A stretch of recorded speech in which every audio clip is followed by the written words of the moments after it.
Now give the floor to the representative of the United States. Thank you, Mr. President, and thank you, Assistant Secretary General Miroslav Yencha, for your briefing. And I welcome the Israeli Minister of Foreign Affairs at this meeting. And I thank you, Eli David, for your courage in sharing your story. The pain and grief that you and other families of hostages have faced at the hands of Hamas is unfathomable. And the United States stands with you and will continue to work to free all of the remaining hostages, living and deceased. Colleagues, the horrific videos of hostages, Evyatar David and Rom Braslevsky, filmed by the terrorist groups Hamas and Palestinian Islamic Jihad, should shock and appall the world. The footage of these two young men, tormented, starved, emaciated, is not only a reminder of the evil that Hamas and Palestinian Islamic Jihad represent. It also makes more clear than ever that the Security Council and the international community must stop pressuring Israel and instead impose maximum pressure on Hamas to immediately release all 50 hostages that they continue to hold captive. The hostages abducted on October 7th have now suffered for 668 days. These videos show Evyatar David, a 24-year-old kidnapped by Hamas from the Nova Music Festival, with an appearance his own family described as a living skeleton buried alive, being forced by his terrorist captors to dig his own grave. Rom Braslevsky, a 21-year-old abducted from the Nova Festival, is pictured in similarly dire conditions. The United States has made clear that freeing the hostages is our priority, along with ensuring Hamas disarms and no longer rules Gaza. President Trump, Special Envoy Witkoff, and Secretary Rubio continue to work tirelessly to end the war, release the hostages, including Itai Chen and Omer Nutra, the two Americans still held by Hamas, and bring peace to Gaza and give it a future free of Hamas. As President Trump said last week, the fastest way to end the humanitarian crisis in Gaza is for Hamas to surrender and release the hostages. Yet Hamas has refused to do so. While Israel has accepted the terms of the ceasefire proposal, Hamas has consistently rejected them. That is emblematic of the bad faith we see from Hamas. Unfortunately, at a time when pressure on Hamas is more necessary than ever to free the hostages and end the war, some have instead taken steps that embolden Hamas and undermine the negotiators' efforts.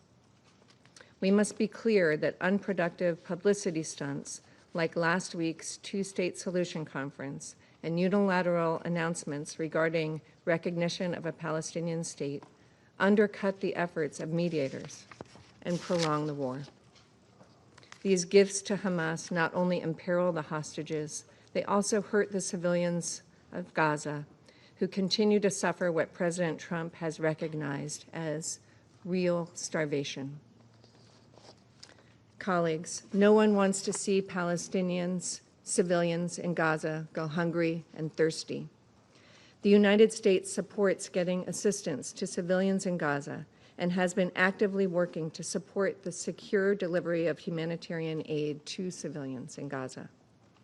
As President Trump has said, the United States is going to be even more involved in these efforts. On Friday, Special Envoy Witkoff and Ambassador Huckabee traveled to Gaza, where they met with the Gaza Humanitarian Foundation and other agencies and visited GHF aid distribution sites. The GHF recently announced reaching the milestone of delivering more than 100 million meals directly to civilians in Gaza.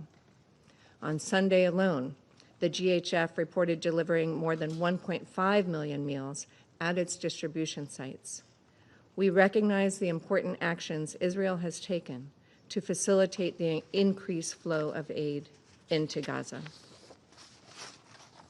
Those who have professed concern about the reported risk of famine should join the United States in supporting the GHF's work in securely delivering food to civilians in Gaza. It is essential that our humanitarian response help those civilians without benefiting Hamas. Mr. President, countries, including the members of this council, face a choice: whether to continue with actions that reward and encourage Hamas, or whether to hold the terrorist organization responsible for its actions. We should all be able to agree that the hostages must be freed without further delay, and that Hamas can no longer rule Gaza and must disarm. The hostages must be returned home, and Palestinians in Gaza must be allowed to begin a new chapter free of Hamas. President, we have once again heard members here make allegations of genocide. These allegations are politically motivated and categorically false. They are part of a deliberate, cynical propaganda campaign as Hamas attempts to win symbolic victories to compensate for total defeat in war. The United States refutes these allegations entirely. The United States fully supports Israel's right to defend itself against Hamas's terrorism. Israel has taken numerous measures to limit harm to civilians and to address humanitarian needs. The loss of civilian life in Gaza is tragic, but the responsibility for this rests with Hamas, which could stop the fighting today by agreeing to the ceasefire already accepted by Israel. And with respect to recent reports of deaths of Palestinians near GHF aid distribution sites, I would say that the GHF has stated that recent reports of deaths near their distribution sites are false. The most recent tragedy occurred near UN convoys after they passed through the Zakim crossing. The UN continues to turn down the GHF's offers to collaborate and coordinate efforts. We mourn the loss of all innocent lives and agree that more assistance needs to safely reach those in need.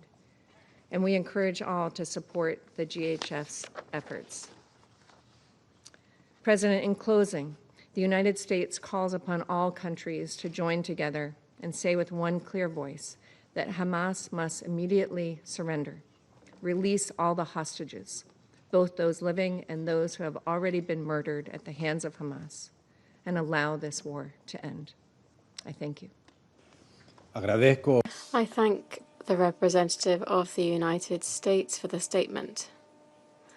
And I now give the floor to the representative of Slovenia, Nigeria, for the statement. I now give the floor to the representative of the United Kingdom. Thank you, President. I'd like to start by thanking ASG Yenka for your briefing. I also want to express my gratitude to Eli David for his powerful advocacy in support of his brother and for the hostages in Gaza. I want to reassure Mr. David through the Israeli delegation that the UK stands with your family and the families of all those who have suffered due to Hamas' inhuman and cruel actions, including British citizen Ditsa Orr, whose son Avinatan remains in captivity. This Council has called for the immediate and unconditional release of all hostages in all 4 of its resolutions since October 7th, and I repeat that call today. As my Foreign Secretary has said, the images of Eviatar and other emaciated hostages paraded in front of cameras for propaganda are depraved. Hamas and its terrorist ideology can have no place in the future governance of Gaza and should never again threaten Israel's security. President, the ceasefire at the beginning of this year was a rare moment of hope, which allowed hostages to be released and the UN to surge aid into Gaza. Since the ceasefire ended, the suffering of the hostages and Palestinian civilians has plumbed new and shocking depths. Israel's aid restrictions have led to famine now unfolding in Gaza, as reported by the IPC. Last week, I spoke with doctors who had served in Gaza. They had seen children so malnourished that their wounds festered for months without healing. They had seen baby formula confiscated by the IDF at the border, depriving newborns of the basic essentials for life. I call on Israel now to act to alleviate this horrendous suffering. We need to see restrictions on aid delivery lifted in line with the principles of humanity, impartiality, neutrality, and independence. And the UN must be able to operate safely and at scale. We also call for all land routes to be opened for essential supplies, including food, baby formula, medicine, fuel, and clean water. We call for Israel to ensure the protection of civilians, medics, and aid workers. And we are appalled that another Palestinian Red Crescent worker was killed this week by an Israeli strike on its headquarters. Israel must investigate this and other similar incidents. President, as I said, the ceasefire earlier this year showed what can be achieved when there is political will. And last week's two-state solution conference showed what can be achieved when the international community comes together.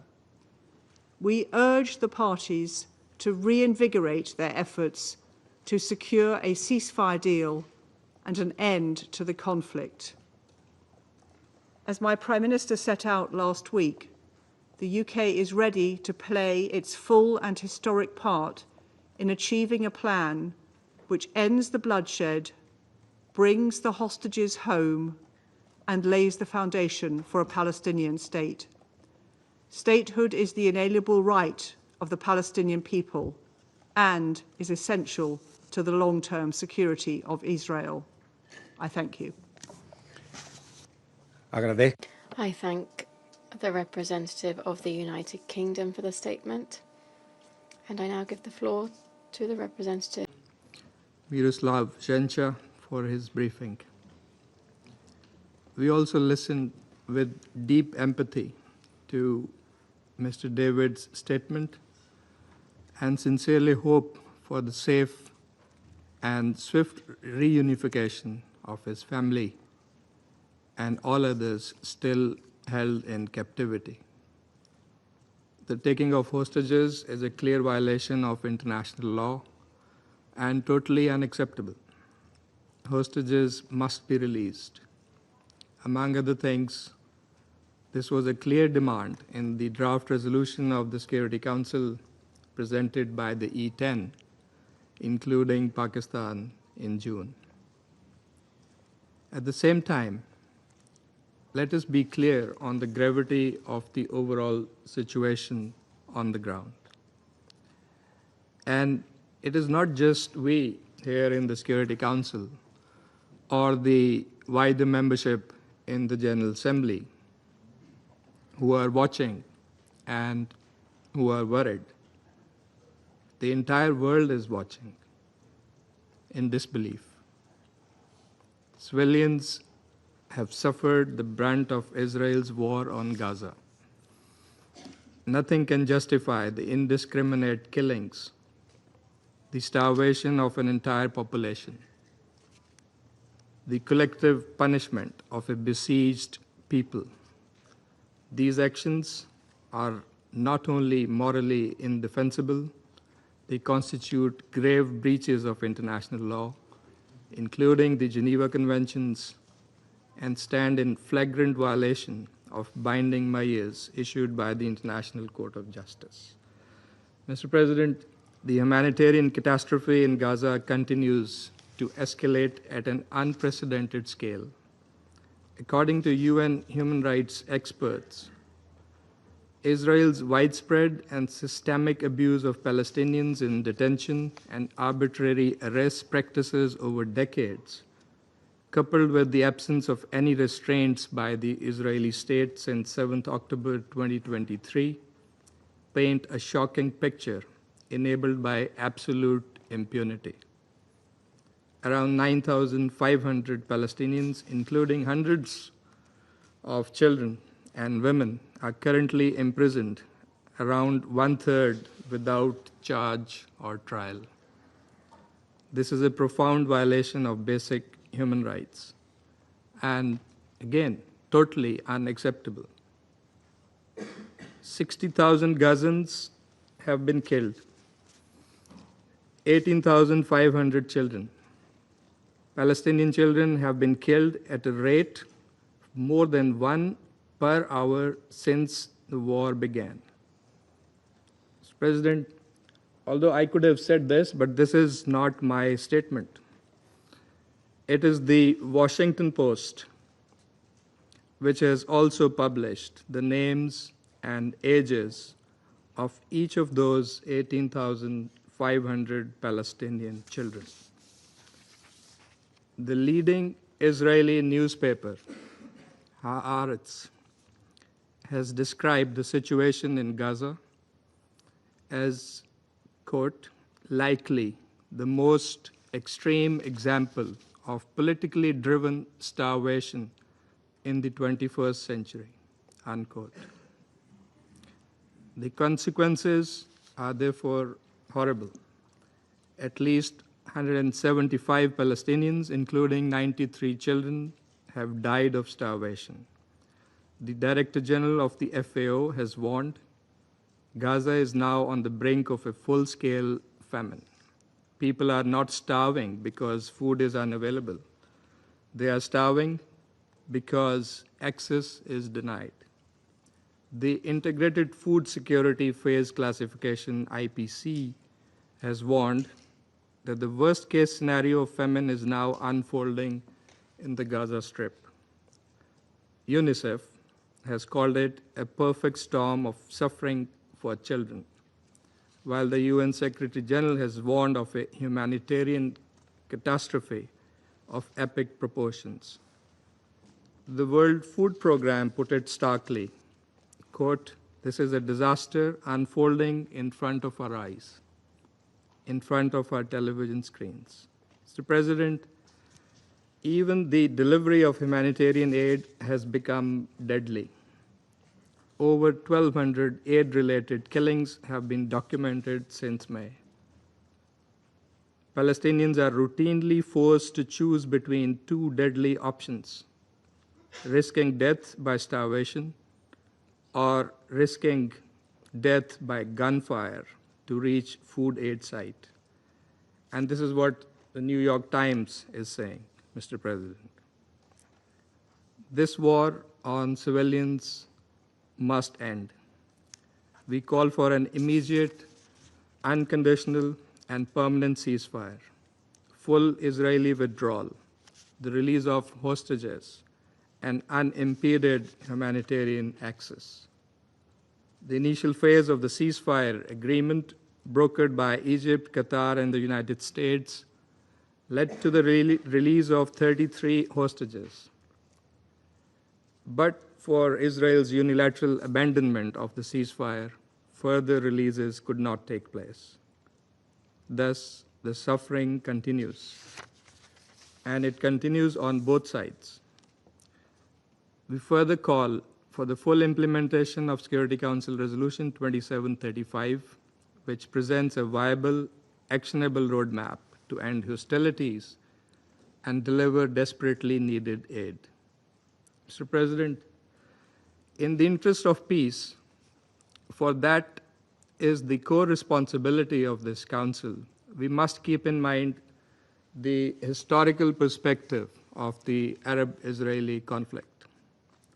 We must not lose sight of the root cause of this ongoing tragedy, and that is Israel's prolonged illegal occupation of the Palestinian territory. As long as this occupation endures, peace will remain elusive. Lasting peace demands a credible political horizon, one grounded in international law, leading to the realization of a sovereign, viable, and contiguous Palestinian state based on the pre-1967 borders, with Al-Quds al-Sharif as its capital. The recent high-level conference on the peaceful settlement of the Palestinian question and the implementation of the two-state solution was a timely initiative. It must be followed up by concrete and coordinated international action to finally achieve the long-coveted peace and stability in the Middle East. Mr. President, human rights are universal and indivisible. Human rights cannot be partitioned, and justice must never be selective. The imperative, legal, political, and moral, is crystal clear. We must act now to end Israel's brutal and illegal war and the unconscionable suffering of the people. Humanity and dignity of peoples, civilians on both sides, demand nothing less. I thank you. Agradezco. I thank the representative of Pakistan for the statement, and I now give the floor to the representative of the Russian Federation. Спасибо, Thank you, Mr. President. And I now give the floor to the representative of the Russian Federation. Спасибо, Thank you, Mr. President. We are grateful to the Assistant Secretary General Miroslav Yencha for his detailed briefing on the situation in Gaza and the situation with the hostages who remain in the enclave. We note the presence amongst us of the Minister of Foreign Affairs of Israel, Gideon Saar.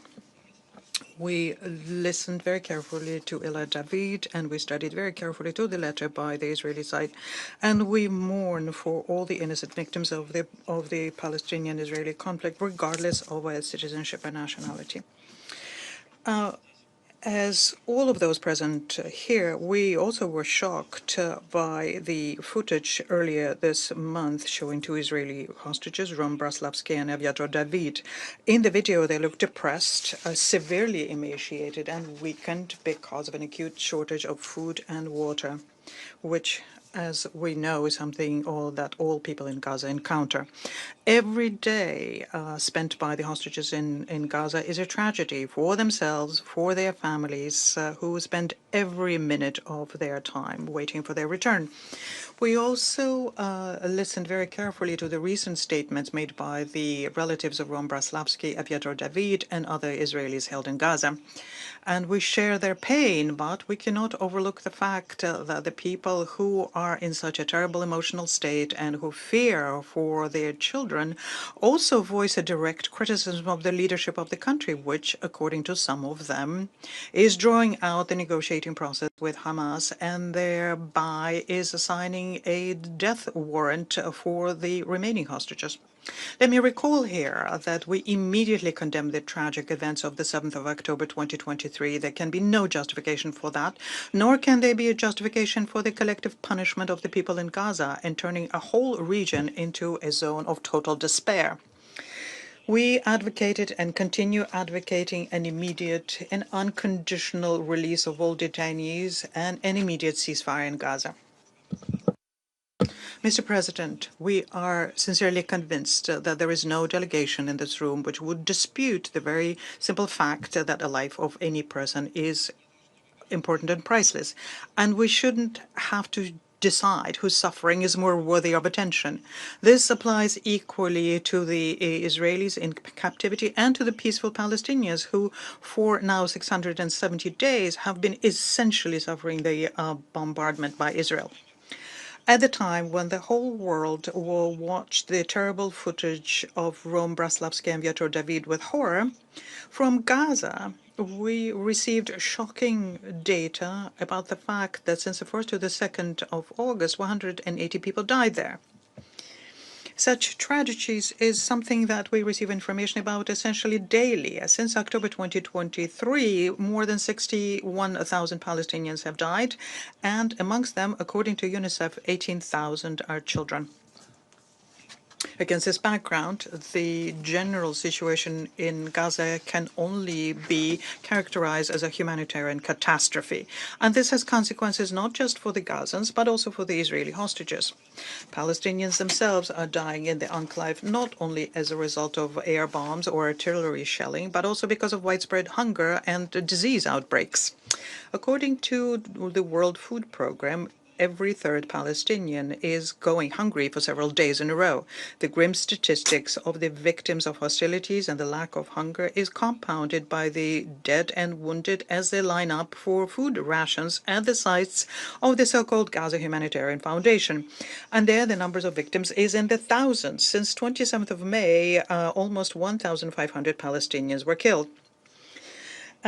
We're seriously worried also by the consequences of the practice that was resumed since the end of July, the practice of airdropping of food supplies. As recently as yesterday, the humanitarian bombs crushed to death two medical workers from the Al-Aqsa hospital in Deir el-Balah.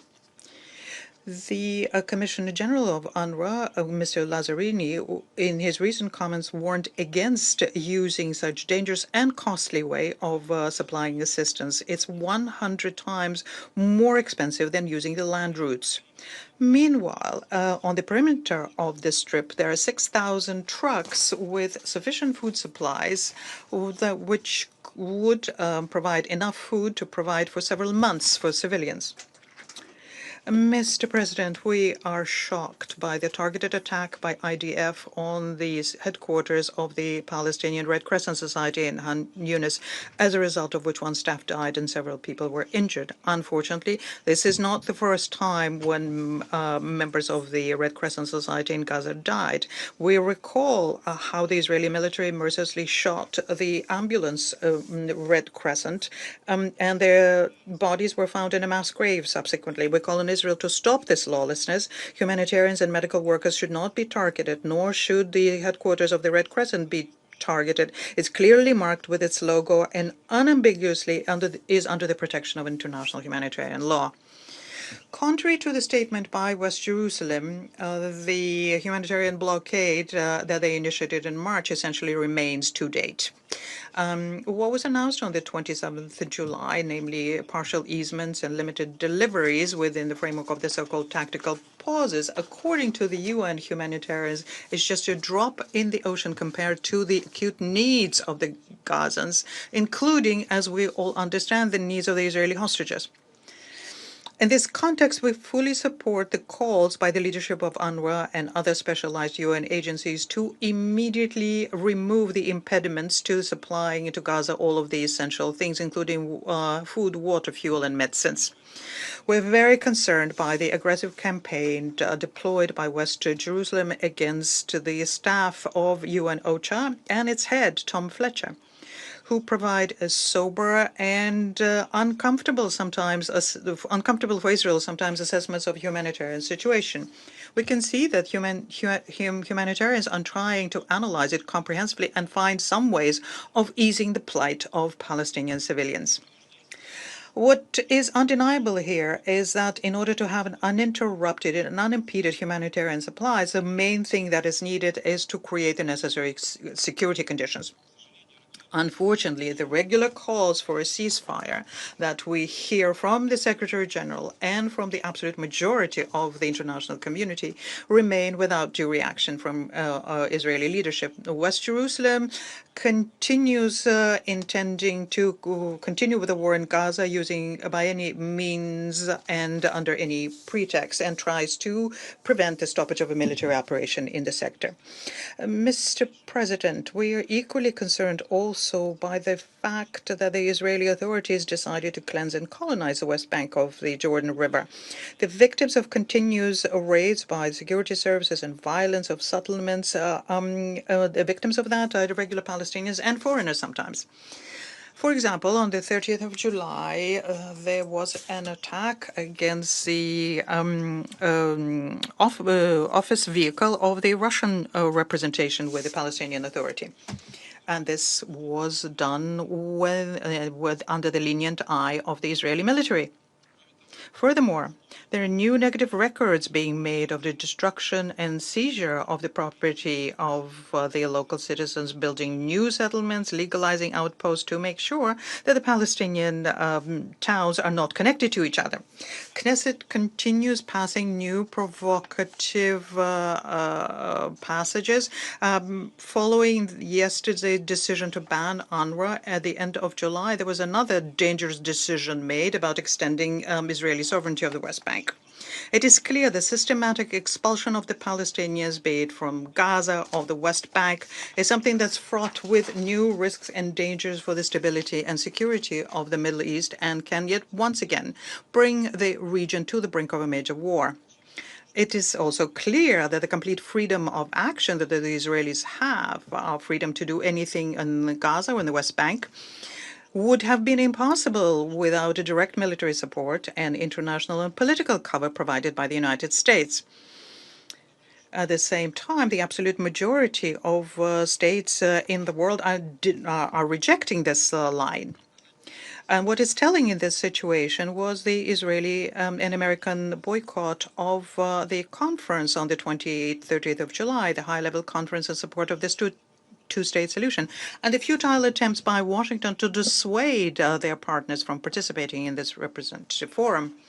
We do have certain optimism from the fact that despite the pressure from the Americans, the majority of the international community remained unintimidated and showed solidarity with the Palestinian people. And some Western capitals, although belatedly, nonetheless announced their plans to recognize the state of Palestine next month. Mr. President, despite this fact that the situation is very difficult, we remain convinced that the diplomatic settlement of the conflict was and remains the only viable solution here. And we call on the parties, with support of mediations, to return to the negotiating table so as to work out mutually acceptable solutions, so as to restore the ceasefire regime, release those who are detained, and unblock the humanitarian access to the Gaza Strip. And we are confident that this is what the people of Palestine want, as well as the families of hostages, including the relatives of Israelis held in Gaza. And we hope that all regional and international stakeholders will work towards this goal. The negotiation process must return to a political track, which will, the kind that will accommodate both Israelis' legitimate security interests and the Palestinian people's hard-earned right to establish their own state within the 1967 borders. I thank you for your attention. Agradezco al representante. I thank the representative of the Russian Federation for the statement, and I now give the floor. Two parties who link the latest wave of recognition of the state of Palestine to the 7th of October against facts and reason. The Israeli government, in order to deter Western governments from such recognition, and Hamas in order to take credit for it. The reality is that more countries are recognizing the state of Palestine in support of its enduring commitment to liberation through peaceful means. As reaffirmed yet again in President Abbas' letter to President Macron and Crown Prince bin Salman, in support of the inalienable rights of the Palestinian people to self-determination, in support of the two-state solution that requires an independent and sovereign Palestinian state, and yes, also in response to Israel's attempts to destroy that state through the destruction of Gaza and the colonization of the West Bank, through the forced transfer of our people and the annexation of our land. Such recognition is thus in support of our rights and of peace. I repeat, our rights, the Palestinian rights and of peace, of an independent Palestine living side by side in peace and security with Israel based on the relevant UN resolutions. But since this Israeli government does not want peace, opposes a Palestinian state and the two-state solution, its opposition to such recognition is expected, and using argument such that supporting the two-state solution is supporting terror is also expected, regardless how absurd such a claim is. Peace starts with ending the war in Gaza. Let me repeat, peace starts with ending the war in Gaza. Peace will prevail once Palestinian rights are fulfilled and the Palestinian state is independent.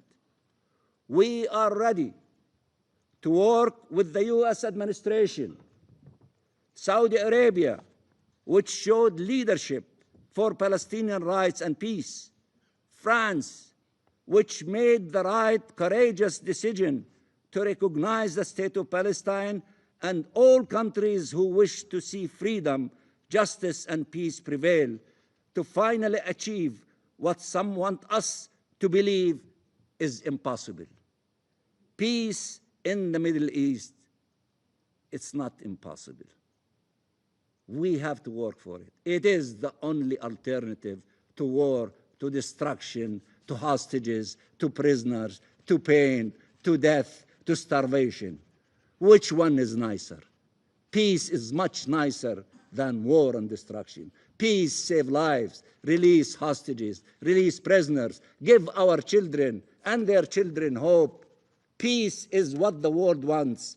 Peace is the business of the Security Council to make sure that the maintenance of international peace and security. That is the alternative. For those who think there is no alternative, no, war is not the alternative. Peace is the alternative. A peace for all peoples and all states. A peace that can unleash the unbelievable potential of this region. A peace that saves lives today and achieves shared peace, security, and prosperity tomorrow. The time we waste is measured in human lives, and we are out of time. This Council and the international community as a whole have a duty to act, and to act now. Not a single minute more should be wasted. Thank you, Mr. President. Agradezco. I thank the permanent observer of the Observer State of Palestine for the statement. I now give the floor to the Minister of Foreign Affairs of the State of Israel, His Excellency Mr. Gideon Saar. You have the floor. Thank you, Mr. President.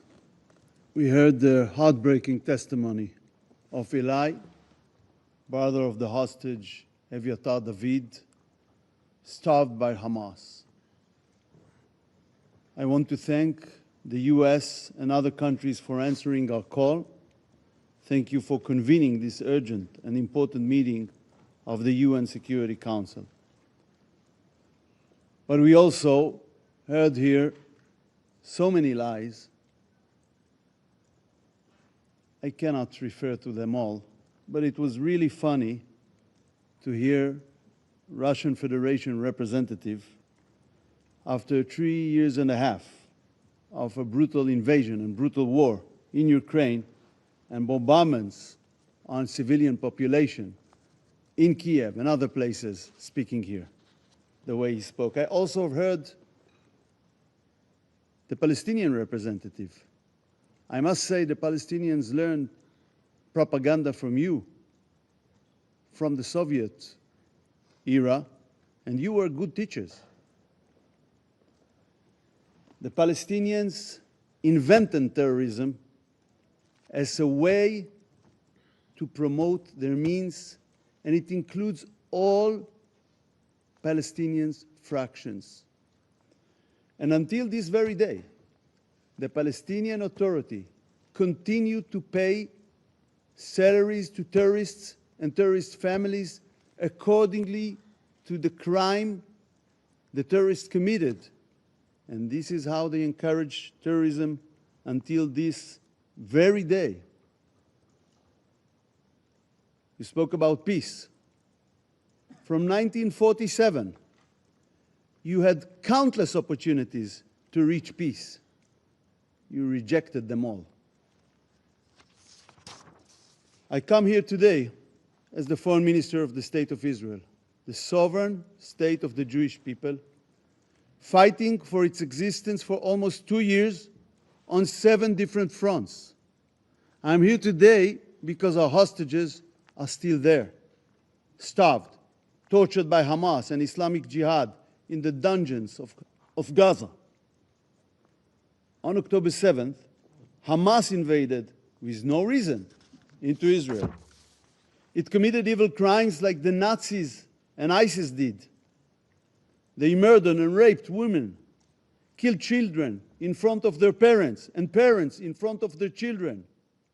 They beheaded people, burned whole families alive, took 251 hostages into cruel captivity. 50 of them are still there, starved and tortured. I want to read from the Dina Project report. This report describes Hamas' sickening sexual crimes and atrocities committed on October 7th. And since then, bodies were found with objects inserted into their private parts. Bodies of naked women were found cuffed onto trees. Bodies were found with signs of genital mutilation. Most of the sexually assaulted women were among the 1,166 murdered of that day. After they were raped, they were murdered. They are forever silenced. But sexual violence continued for those taken in captivity. Amit Susana was released from Hamas' cruel captivity. She described bravely how she was forced at gunpoint to commit a sexual act on her capture.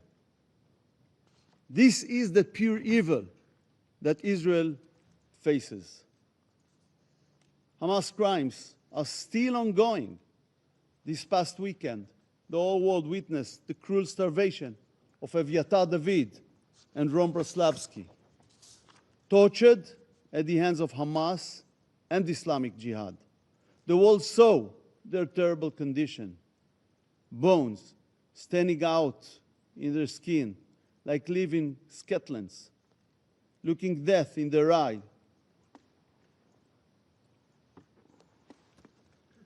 Eviatar was forced to dig his own grave. You just heard his brother, Eli. Hamas and Islamic Jihad used the starvation and torture of hostages as evil tools. It's part of a deliberate and well-planned sadistic propaganda campaign. Its goals: 1, psychological terror. 2, an attempt to create a link between our starved hostages and their blood libel against Israel. But it's a campaign of lies. Israel facilitated huge amounts of aid into Gaza since the beginning of the war, in an unprecedented way in the history of wars. And by the way, the quantities are growing every day, if you follow that. Yet is still accused of starvation. but the truth must be told. Hamas sadistically starves our hostages while the terrorists enjoy meat, fish, and vegetables. And we saw the brother of Eviatar demonstrated that with the photo of the well-fed terrorist with Eviatar in his terrible condition. And you all saw the thick, meaty arm of the well-fed terrorist next to Eviatar, the living skeleton forced to dig his own grave. We facilitating huge amounts of aid into Gaza. No other country acts this way in war, on such a large scale, under such difficult circumstances. But Hamas loots the aid and uses it as a financial tool. We hadn't heard a word about that from the Palestinian representative.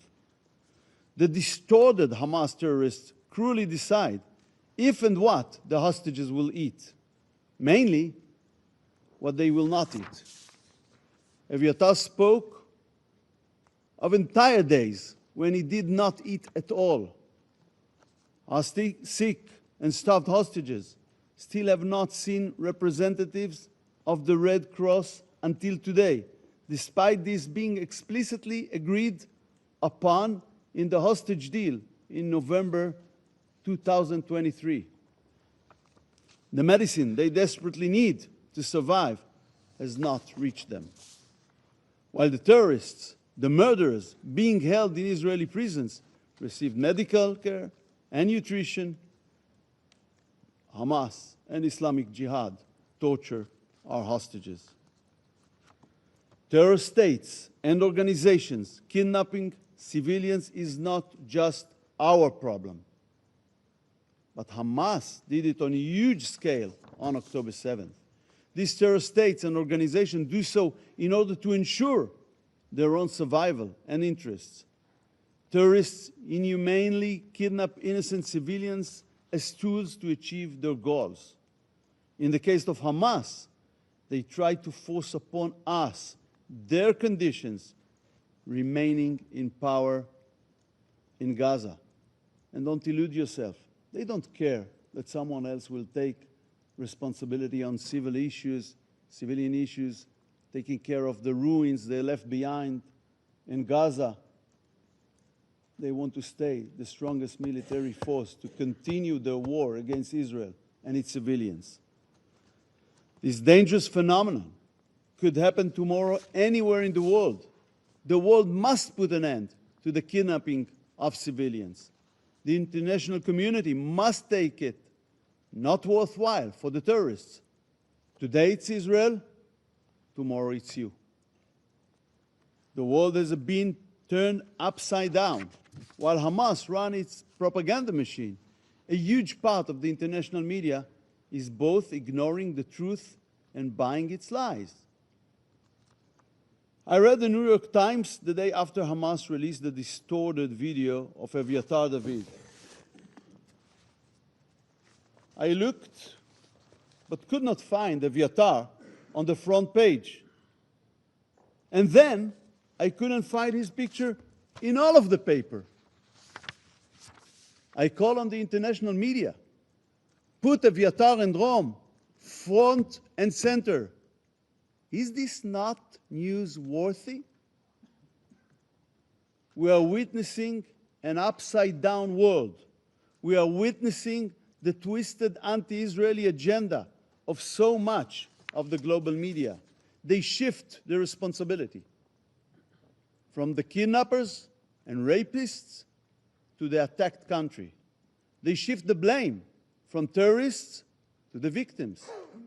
Instead of standing by Israel, you are blaming the victims of an attack from 7 different fronts.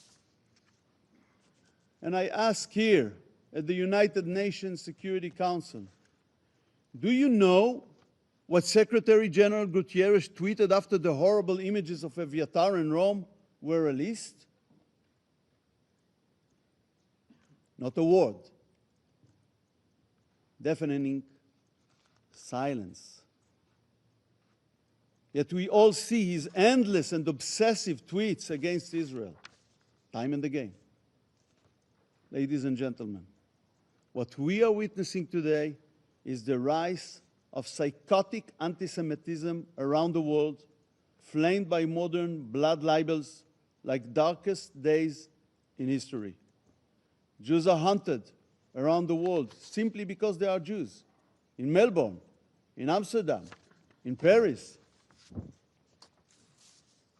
But it is not the only war on earth, but it's the only case.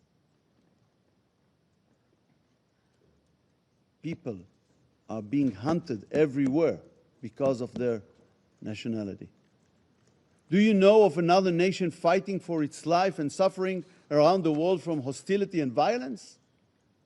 We are living in an upside-down world, a world in which Israel is put on a bench of the accused while it fights for its survival. There is a name for it. It's called anti-Semitism. 80 years after the end of the Holocaust, anti-Semitism is having its golden age once again. There are countries that acted, even in this building, to pressure Israel instead of Hamas during sensitive days in the negotiations. They directly contributed to the assassination of the chances to reach a hostage deal and ceasefire. They prolonged this war. This is what they did. So now let us ask the simplest questions. Who initiated the war on October 7th? Who is responsible for its continuation, for the endless suffering? There is only one clear answer: Hamas. Hamas invaded Israel and committed the October 7 atrocities.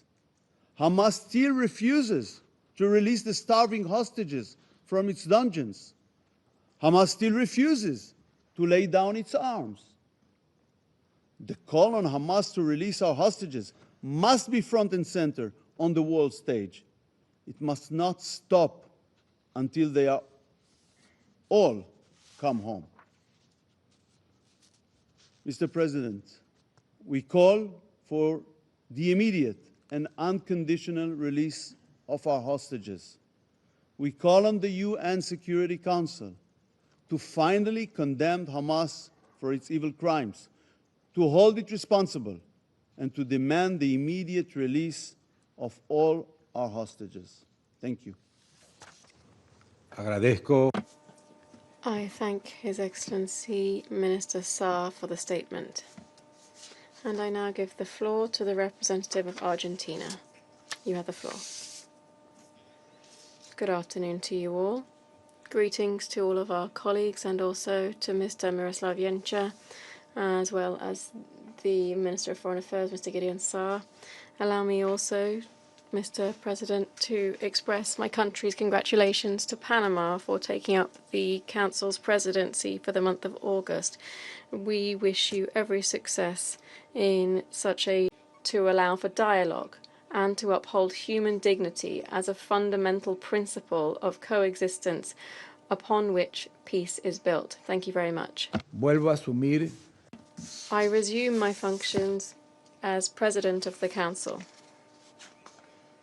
And I now give the floor to the permanent observer of the Observer State of Palestine. You have the floor.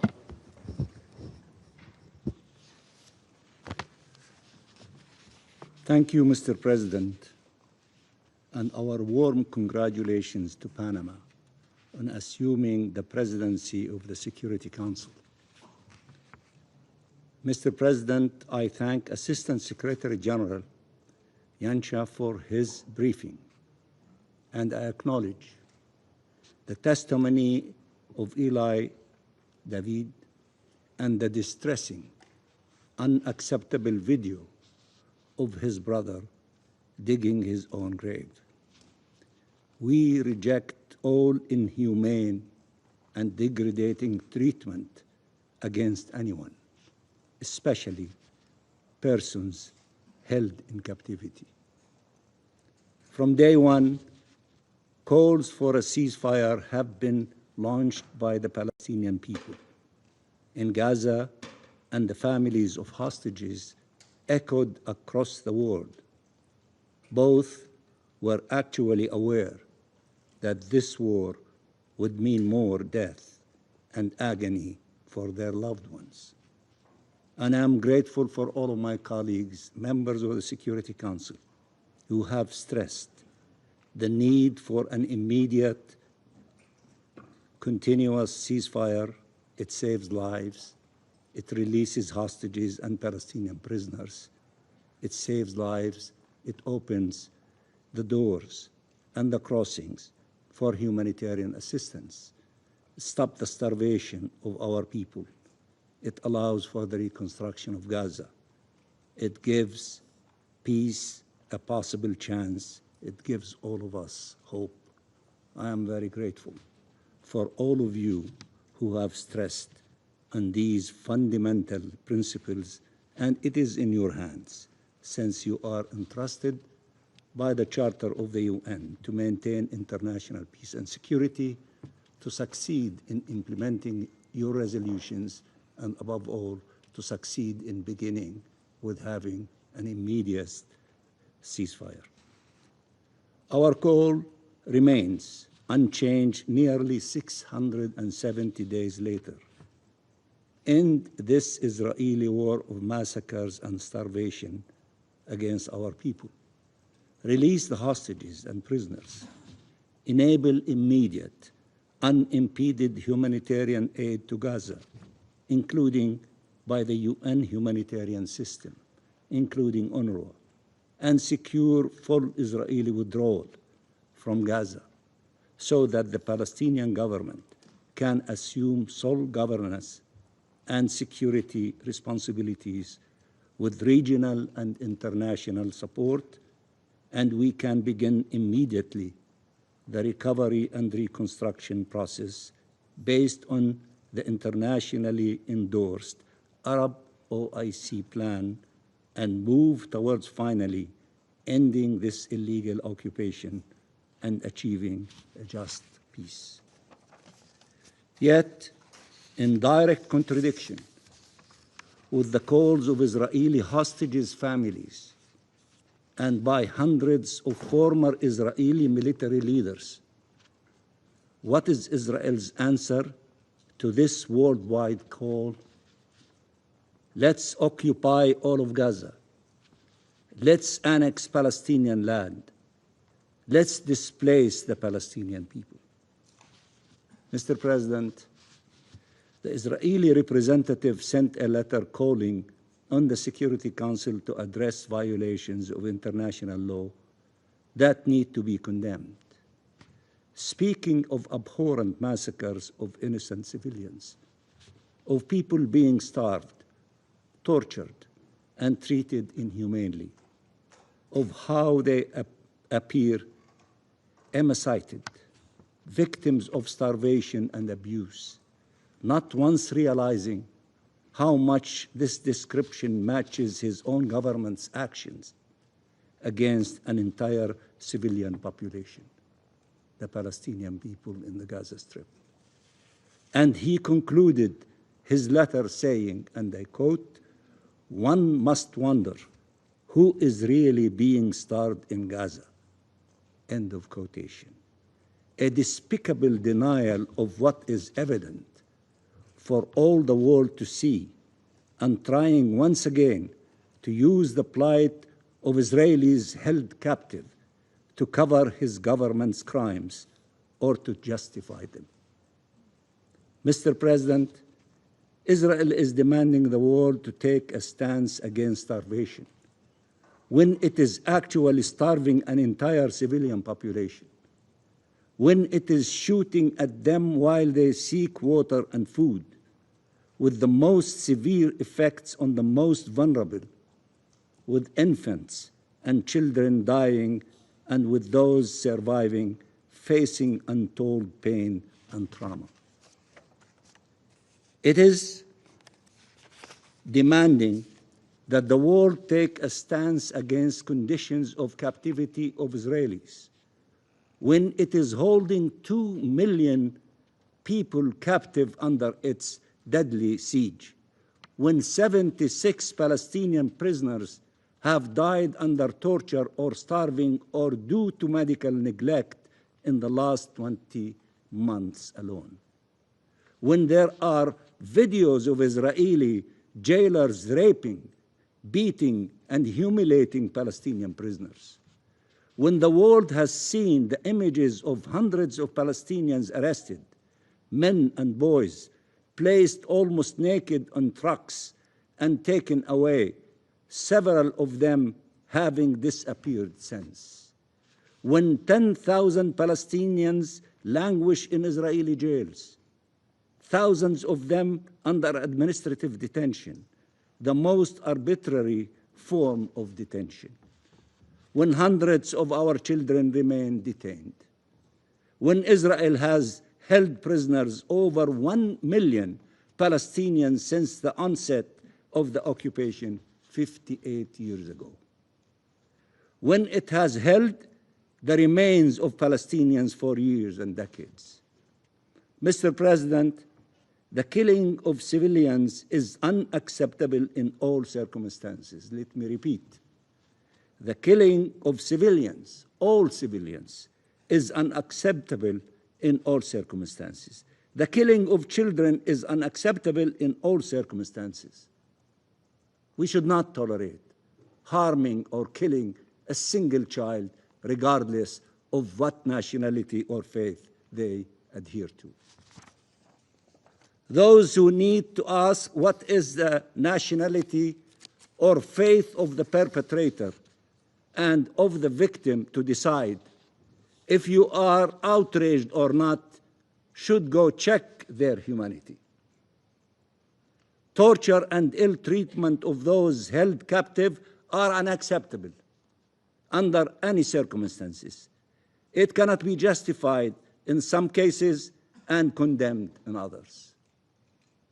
Israel says the videos of Ron and Abiyatar are unacceptable means of pressure, and they are, just as when it has abducted thousands of civilians as bargaining chips, and when it is starving millions of civilians as a method of pressure, as its leaders have confessed before finding a new narrative given the international outcry.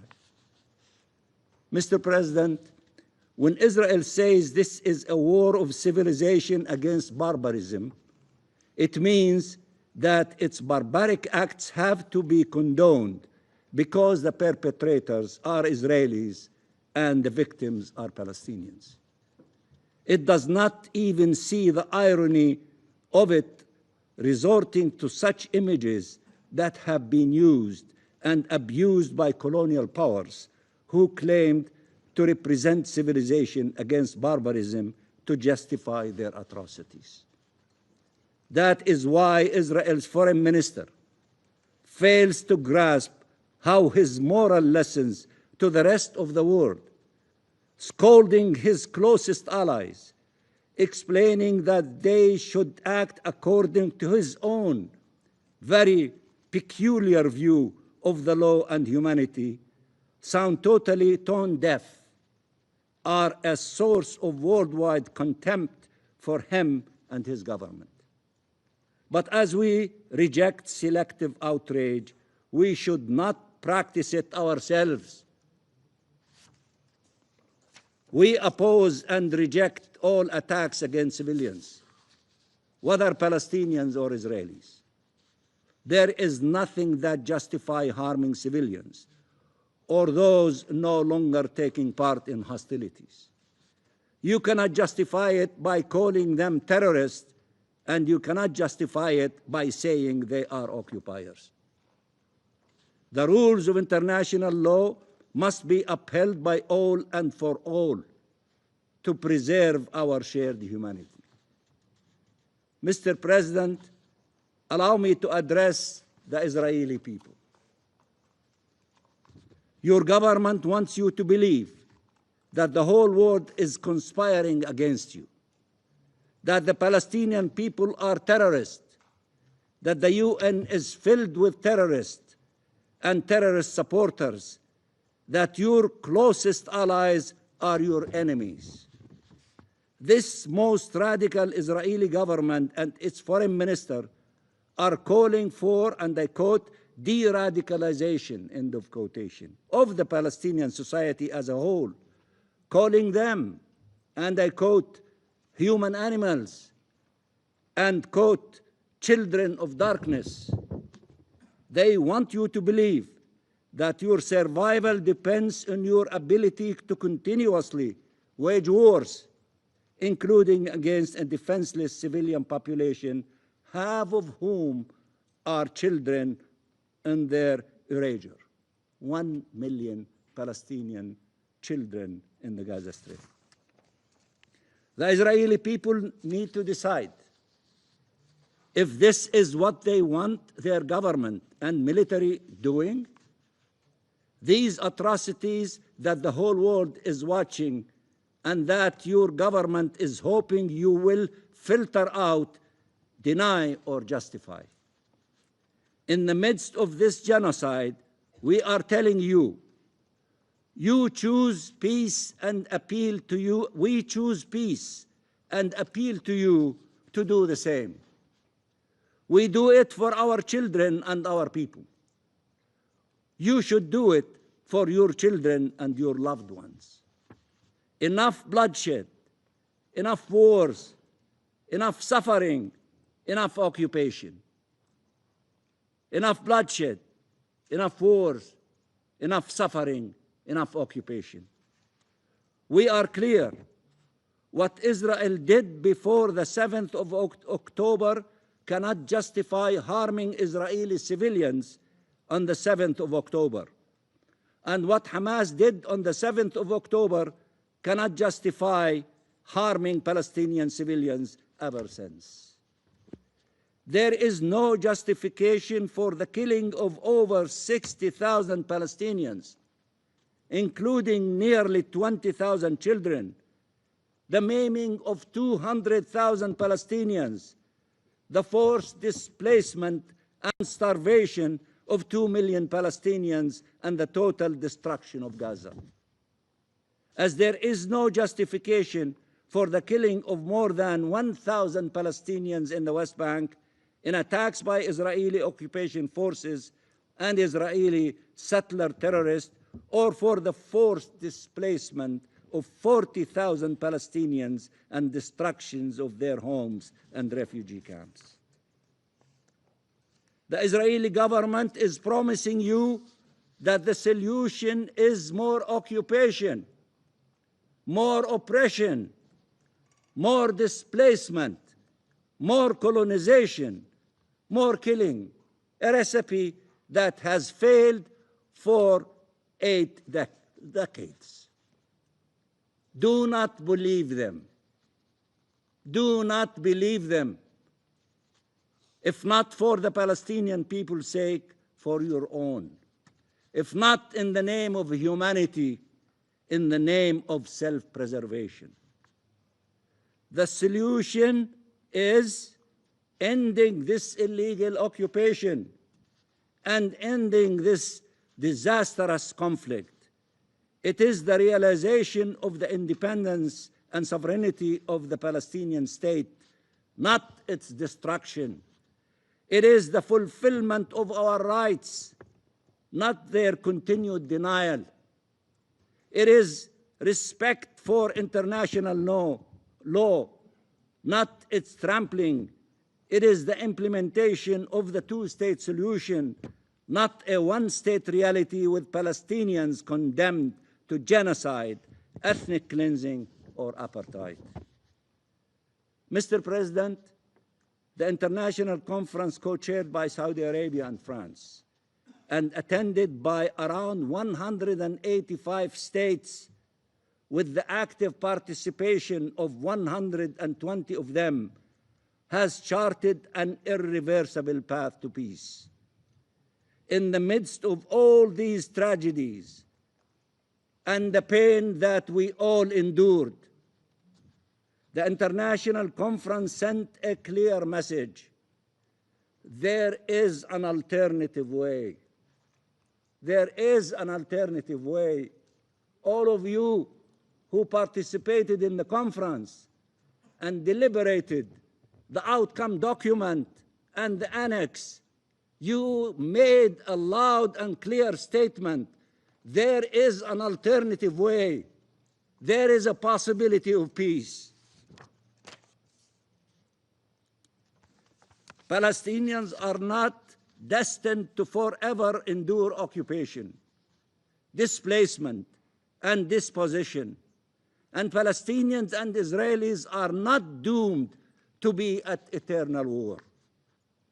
By ending complicity and advancing compliance, by ending impunity, upholding accountability, by breaking the cycle of violence instead of fueling it, by rejecting violence instead of justifying them, by implementing the two-state solution instead of watching it to be destroyed, are the only alternative. Perpetual conflict is the only alternative is perpetual conflict.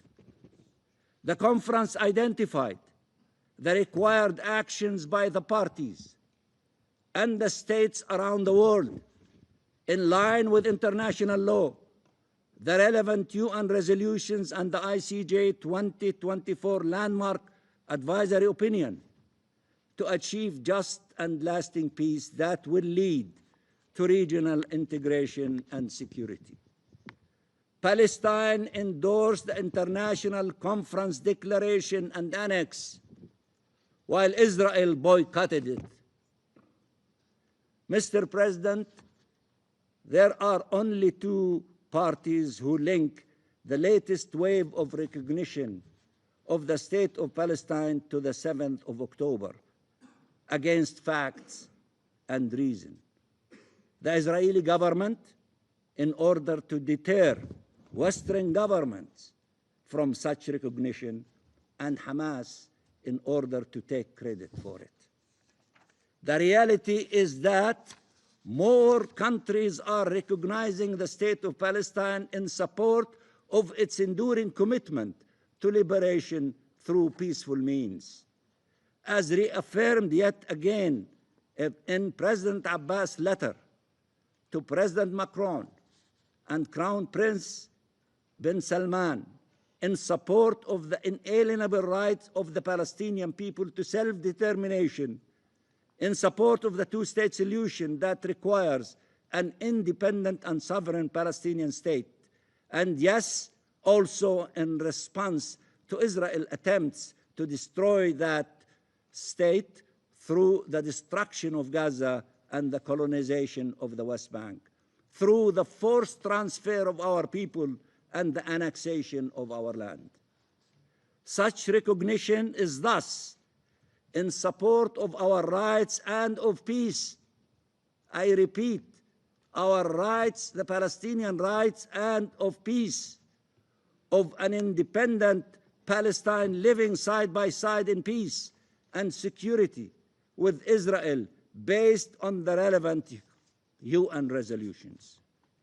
But since this Israeli government does not want peace, opposes a Palestinian state and the two-state solution, its opposition to such recognition is expected, and using argument such that supporting the two-state solution is supporting terror is also expected, regardless how absurd such a claim is.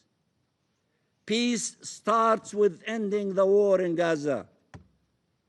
Let me repeat, peace starts with ending the war in Gaza. Peace will prevail once Palestinian rights are fulfilled and the Palestinian state is independent.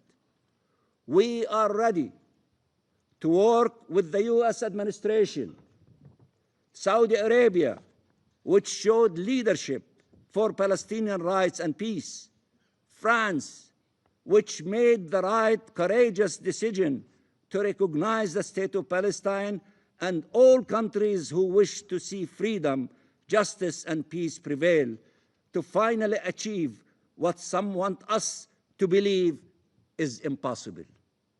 Peace in the Middle East, it's not impossible. We have to work for it. It is the only alternative to war, to destruction, to hostages, to prisoners, to pain, to death, to starvation. Which one is nicer? Peace is much nicer than war.